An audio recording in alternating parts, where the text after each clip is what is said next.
சிறுகடிக்க ஆசை சரியில்ல.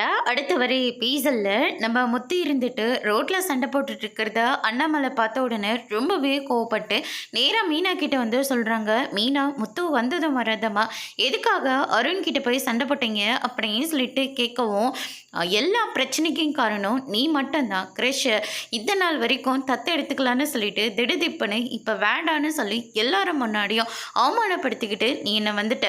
அதுக்கப்புறமா சீதா கிட்ட சொல்லி இவ மனசில் அப்படி என்னதான் இருக்குன்னு தெரிஞ்சுக்கலான்னு பேச சொன்னா, இவ என்னடனா எதுவுமே சொல்லாமல் விட்டுட்டா. அதனால தான்ப்பா என்ன பண்ணுறதுன்னு தெரியல, அவன் ரொம்பவே அசிங்கமாக பேசினா அப்படின்ற மாதிரி சொல்லிடுங்க. இதை கேட்டோன்னே மீனா இருந்துட்டு சொல்கிறேன், எல்லா உண்மையும் சொல்கிறேன், எதனால் வேண்டான்ற விஷயம் வரைக்கும் நான் சொல்கிறேன் அப்படின்னு சொல்லிட்டு ஆரம்பிச்சிட்டு இருக்கிற போது ரோகிணி இருந்துட்டு எங்கடா இவன் நம்மளை பற்றி போட்டு குத்துடுவாளா அப்படின்னு சொல்லிட்டு, இல்லை மீனா இருந்துட்டு கிருஷியோட பாட்டி திரும்ப வந்து கூட்டிகிட்டு போகிறதா தானே சொன்னாங்க, அதனால தான் மீனா வேணான்ட்ட போல இருக்கு அப்படின்னு சொல்லிட்டு சமாளிச்சிட்ருக்காங்க. அதுக்கு அடுத்து தான் மீனா இருந்துட்டு திடீர்னு அவங்களுக்கு வாமிட் வர மாதிரி ஆயிடுது. என்ன ஏதுன்னு முத்து ரொம்பவே பதறி போகிறாங்க.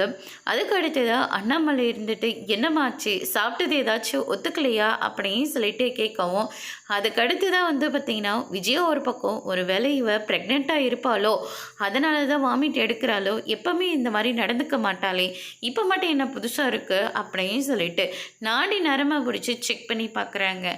பார்த்தா மீனா ப்ரெக்னெண்ட்டாக இருக்காங்க. அதோட இன்னைக்கான ப்ரெமோ முடிச்சிருக்காங்க.